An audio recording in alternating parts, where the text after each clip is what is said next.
Hello there and welcome back to episode 17 of my quick tutorial series for Dwarf Fortress. And in this one we're going to tackle libraries and paper making and bookmaking.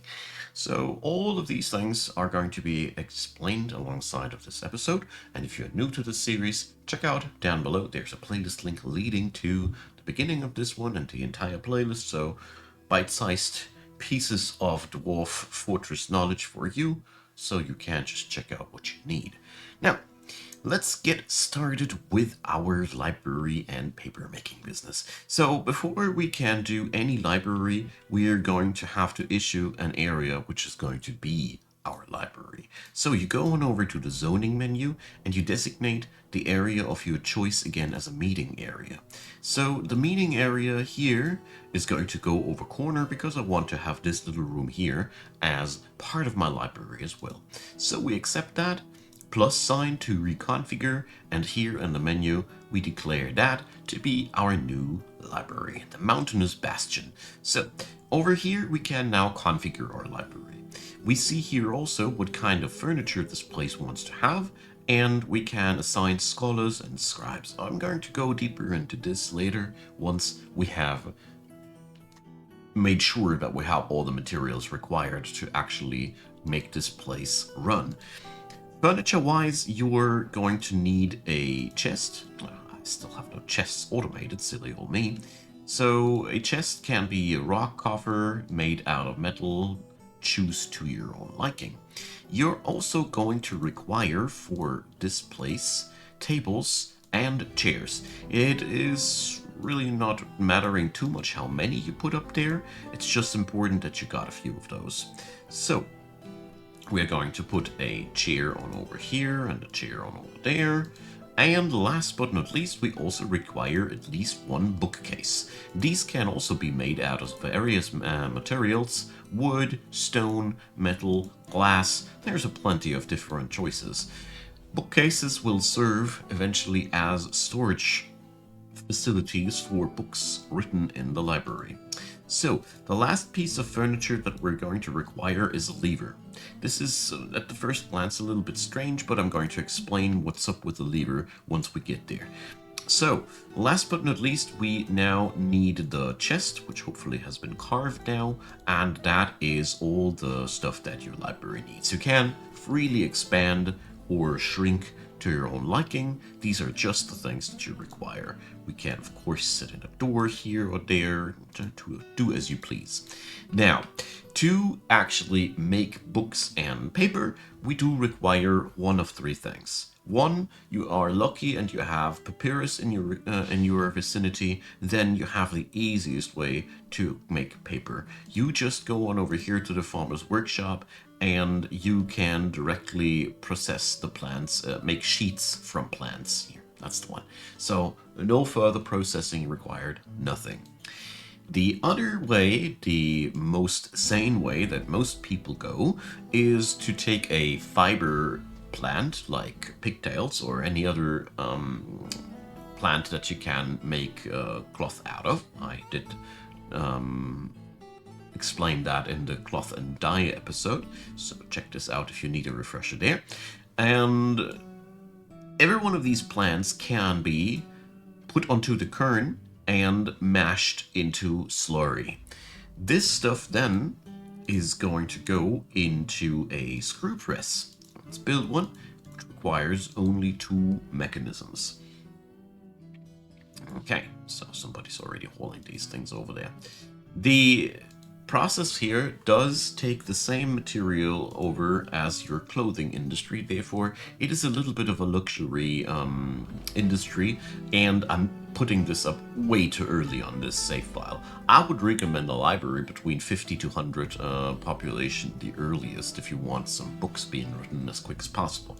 Now, the screw press in place, once you have mashed a plant into slurry, the next thing you do is press the plant slurry into paper sheets. That brings you the raw material that you require to make books in general. Obviously, we can also make this happen here in the order menu, hotkey O, then you just type in mash plant into slurry, go a second time for slurry, press plant slurry into paper sheet, and here we can configure this. So I personally think it is always a wise choice to go for a configuration that, let's say, we make this only if we have less than 10 pieces of glob and we have more than 10 pieces of plant that we can slurry. For example, a setup like this makes sure that you are not going to destroy the material for your industries. It pays off to do so. And here on the sheet pressing thing, well, we can also declare that we also want just a certain amount of sheet in stockpile. Highly recommend that because you really don't need excessive amounts of paper. A low amount on stockpile is more than enough. So now when you have that paper, our journey goes over now to the crafts dwarf, because that's the person who's going to process all that paper for us. At the crafts dwarf's workshop, we can now make directly quires. Quires are basically the insides of a hardcover book before you put the cover on it. So it's pieces of paper written on, usable as a book already. You can also make first scroll rollers out of various materials. So scroll rollers, rock scroll rollers are my personal favorite. You can make them also out of wood or out of bone. I think they can also be made out of metal at the forge. Whatever. Once you have scroll rollers, you can make scrolls. This is, you put scroll roller and quire together and you get a scroll. Technically, there is only, as far as I know, in the length of the book, a difference between a quire and a scroll. So, once you have quires and scrolls, you can also make book covers. Yeah, you can bind these books here then with thread. The quire can then be bound with thread and, well, I was so sure you could make a book cover at that point. I don't do this out of one reason. The bound book, the codex, is currently quite bugged still while I'm recording this, and you only get one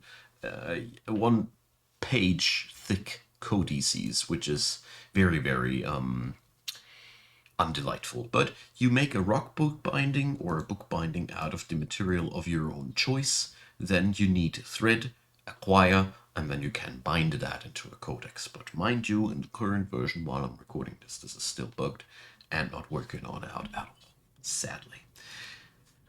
So, of course, these mechanics can all be automated. So we can, whoops, almost the wrong click. We can, of course, make scroll rollers, as you see here, out of various materials and scrolls automatically, just as we did the slurrying process. I trust in you that you by now understand how to configure your work orders accordingly. Now, once you have automated these materials, they will be carried automatically into the chest of the library once you have assigned people to that. So, the next step is to assign people to your library. We go on over here. The scholars are the people who write new books. The scribes are the people who copy existing books to sell them, export them, whatever. You can here, there we go, written objects including copies, and here we can define how many copies the scribes ought to make of those books, if any. If you don't want that, just don't recruit a scribe. A scholar, just put one in here, is assigned, and then they will start working on books when they see that it's time for that. There is a nice little trick that we can do here. This is out of the Dwarf Fortress Wikipedia, and that's what the lever is good for. So, to motivate our scholars to write more, the lever comes in place. So we're assigning a specific worker to that. Here, our scholar. And once assigned, you put a pull lever request on that, put it on repeat indefinitely, and for whatever odd reason there is, your scholar will now go on over there and pull the lever and, oh, wait a sec, you are not ought to be a fisher dwarf anymore, that collides. And now they're pondering. Whatever is going on in the neurons of a simulated dwarf, switching a lever and being forced to do that repeatedly makes them think about things in life. And once they are assigned to write books, eventually they will do so. But mind you, it does require the necessary resources. I have just set these up without having enough pigtail in my current example. The setup would work as soon as the materials are in there. If you want to know what kind of materials you can make paper out of, I recommend strongly to go back to the cloth and dye episode, which has a link to the Dwarf Fortress Wikipedia, which leads you to all the cloth making materials, because there are so many, I can't memorize them. And if I would call them all up, I doubt you guys would memorize them either. So, last words. People go into the library to read those books for their entertainment. So it is actually a pretty useful endeavor to have books eventually. But at the end of the day, it is one of those highly optional things that you can do but don't have to do. It is, I think, a quite useful little thing to... Stop flicking a switch, you little thing. It is a useful thing to have that, especially for vibe and flair and cultural style, because the randomly generated books are very, very entertaining. But at the end of the day, it is a very, very fluff-based thing. But, as always with Dwarf Fortress, high value, high prestige, gold and emeralds and gemstones and whatnot pumped into the library will result in a happier dwarf while reading the book compared to one built in mud and clay and very, very low value materials. It's always the same, so. That's all you need to know about the libraries and the bookmaking. In the grand total, you now have all the tools at your hand. You just need a good amount of cloth making material. That's the very, very basics. Or be lucky to have something growing on the surface that you can utilize. So, thanks for watching. Drop me your comment down below. The series will continue with new topics very soon. Leave a like, leave a subscribe. Like I said, check out the playlist down below. Feel free to support the channel. Many, many thanks for all of you who do. And of course, a lot of thanks for watching this video. Appreciate your time, and I hope you have a great day. Bye-bye.